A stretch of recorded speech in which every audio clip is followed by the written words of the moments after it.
नमस्कार। आज हम एक ऐसे विचार पर बात करने जा रहे हैं जो बहुत गहरा है और शायद हम सबके मन को छूता है। एक ऐसा संदेश जो सीधा दिल से जुड़ता है। तो चलिए बस एक पल के लिए सोचते हैं। कल्पना कीजिए कि अगर आज ठीक अभी हनुमान जी का कोई संदेश हम तक पहुंचे तो वो क्या कहेंगे। है ना सोचने वाली बात। और बस यही सवाल आज हमारी इस पूरी बातचीत का केंद्र है। तो इस संदेश की शुरुआत होती है एक बहुत ही सीधे लेकिन बहुत गहरे आश्वासन से, एक मौजूदगी का वादा। और सच कहूं तो यही वो बुनियाद है जिस पर बाकी सब कुछ टिका हुआ है। और देखिए, ये सिर्फ कोरे शब्द नहीं है, ये तो अपने आप में एक बहुत बड़ी हिम्मत है, एक ताकतवर भरोसा है। पहला हिस्सा, डरो मत, ये सीधा उस डर से बात करता है जो हम सबके मन में कभी न कभी आता ही है।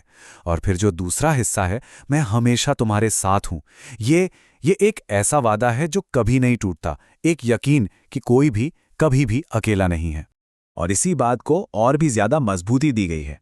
देखिए, अकेलेपन का जो एहसास है ना, वो शायद सबसे भारी भावनाओं में से एक होता है। और ये संदेश सीधा उसी एहसास पर मरहम का काम करता है। ये बस एक याद दिलाता है कि कोई है जो हमेशा देख रहा है, जो हमेशा मौजूद है। और बात सिर्फ साथ होने की नहीं है, ये कोई खामोश मौजूदगी नहीं, बल्कि एक एक्टिव प्रोटेक्शन है, एक सक्रिय सुरक्षा है। मतलब संदेश ये बता रहा है कि केवल साथ होना ही काफी नहीं, बल्कि जब वक्त मुश्किल हो, जब जिंदगी में तूफान आए, तो कोई ढाल बनकर रक्षा भी कर रहा है। तो अब देखिए, ये कैसे एक पूरे इमोशनल बदलाव की तस्वीर बना देता है। जहां डर है वहां दिलासा है, आश्वासन है। जहां अकेलापन है वहां साथ होने का एहसास है। चिंता की जगह सुरक्षा ले लेती है, और जो अनिश्चितता होती है ना, उसकी जगह एक निरंतर मौजूदगी का पक्का भरोसा आ जाता है। तो ठीक है, ये भरोसा तो मिल गया, लेकिन इस भरोसे के बाद अगला कदम क्या है? खासकर तब जब कोई संकट दरवाजे पर दस्तक दे रहा हो, तब रास्ता कैसे मिलेगा? खैर, संदेश का अगला हिस्सा हमें यही बताता है। अब ये एक बहुत ही साफ निर्देश है, एक क्लियर इंस्ट्रक्शन। ऐसा नहीं कहा गया कि संकट आएगा ही नहीं, बल्कि ये बताया गया है कि जब वो आए तो करना क्या है। यहां एक एक्शन है, राम का नाम लेना, और उसका एक नतीजा भी है कि रास्ता खुद ब खुद बन जाएगा। ये असल में विश्वास को एक प्रैक्टिकल टूल में बदल देता है। और पता है, इसमें सबसे दिलचस्प बात क्या है? ये कि ये सलाह सिर्फ एक बात नहीं रह जाती, बल्कि एक proper step by step process बन जाती है। स्टेप 1, संकट से भागो मत, उसका सामना करो। स्टेप 2, और ठीक उसी मुश्किल पल में राम को याद करो, उस शक्ति को याद करो।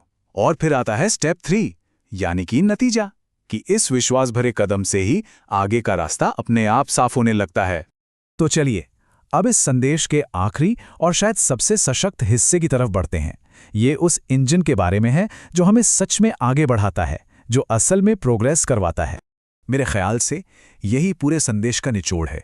आश्वासन मिल गया, रास्ता भी पता चल गया, अब जिम्मेदारी हम पर आती है। दो बहुत ही सरल निर्देश हैं, विश्वास रखो, और दूसरा, रुको मत, बस आगे बढ़ते रहो। ये कोई पैसिव बिलीफ नहीं है, ये एक्शन से जुड़ा हुआ विश्वास है। तो सबसे जरूरी बात यह समझना है कि यहां विश्वास का असली मतलब क्या है। ये सिर्फ किसी दिव्य शक्ति में आस्था रखना नहीं है, बल्कि उस पूरी प्रक्रिया में, उस प्रोसेस में भी एक गहरा भरोसा रखना है। और यही वो भरोसा है जो किसी को भी लगातार कोशिश करते रहने की ताकत देता है, भले ही नतीजा तुरंत दिखाई ना दे रहा हो। तो आइए इस पूरे संदेश के जो मुख्य स्तंभ हैं उनको एक बार फिर से देखते हैं।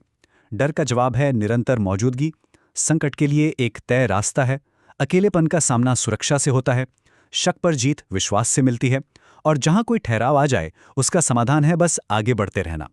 ये तो मुश्किलों से लड़ने के लिए जैसे एक पूरा फ्रेमवर्क ही है। और ये पूरी बात हमें एक बहुत गहरे सवाल पर लाके छोड़ देती है। अगर इस संदेश को, इस विश्वास को पूरी तरह से अपना लिया जाए, तो ये किसी के जीवन में, उसके फैसलों में और उसके मन की शांति में असल में क्या क्या बदल सकता है, इस पर जरूर सोचिएगा।